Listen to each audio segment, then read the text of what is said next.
पेरू तर सगळ्यांचा आवडता आणि वेगवेगळ्या स्वरूपात खाणे हे एक अतिशय आनंददायक गोष्ट आहे.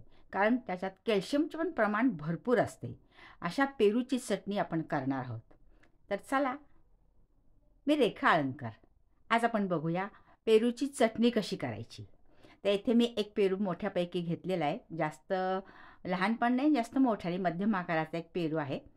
आणि बघा थोडासा लालसर पण छान निघाला आहे, त्यामुळे हा आंबट नसतो जास्त.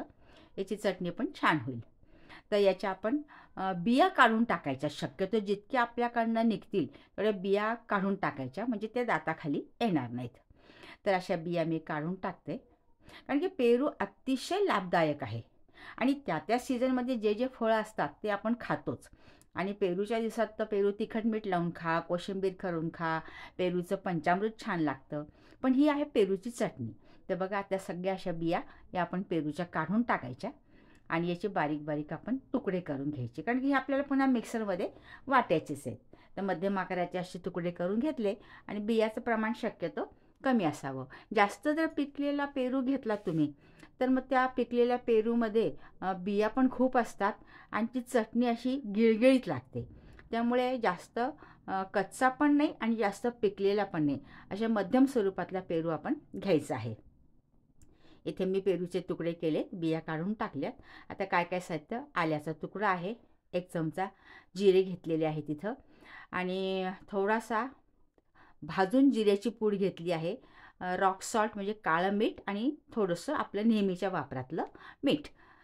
हिरव्या मिरच्या, या मिरच्या जास्त तिखट नाही आहेत त्यामुळे 3 मिरच्या मी तुकडे करून घेतल्यात, आणि कोथिंबीर. यात भाजलेल्या जिऱ्याची पूड अतिशय चव आणते आणि त्यातल्यात पुन्हा रॉक सॉल्ट म्हणजे काळं मीठ. अतिशय सुरेख ही चटणी होते आणि करायला तर अतिशय सोपी आणि तोंडी लावणे म्हणून खूप छान. मग तुम्ही ब्रेडबरोबर खा, पोळीबरोबर खा, कशाही बरोबर खा. तशी ही पेरूची चटणी. सगळं साहित्य जे होतं ते आपण हे सगळं मिक्स करून घ्यायचे. जिऱ्याची पूड, जिरे, काळं मीठ, आपलं साधं मीठ, हिरव्या मिरच्या, कोथिंबीर, हे सगळं साहित्य आपल्याला मिक्सरच्या भांड्यामध्ये मिक्स करून घ्यायचे. आल्याचा तुकडा तुमची आवड असेल तर टाका, नाही तर आलं तुम्ही स्किप केलं तरी चालेल. तर अशा हिरव्या मिरच्या पण टाकून झालेल्या आहेत आपण, आणि याला कोथिंबीर टाकून छान असं वाटून घ्यायचं आहे. आणि जास्त अगदी पेस्ट स्वरूपात वाटायचं नाही आहे, थोडंसं दरदरा म्हणतो आपण, थोडंसं जाडसर अशी ही चटणी करायची. तशी ना कोणती पण चटणी थोडी अशी जाडसर केली ना तरच खायला छान वाटते.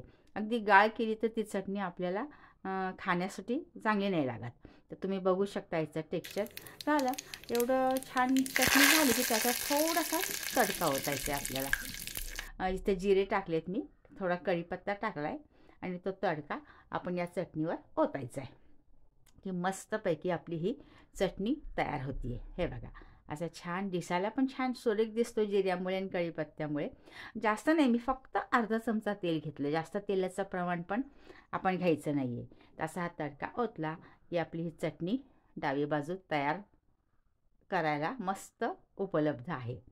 तशी ही खमंग चटणी तुम्ही पण करून पहा, नक्कीच आवडेल तुम्हाला. आणि पेरू तर सर्व गुण संपन्न आहे, पेरू तुम्ही खाल्लाच पाहिजे. हा माझा व्हिडिओ तुम्हाला कसा वाटला ते अवश्य सांगा. धन्यवाद.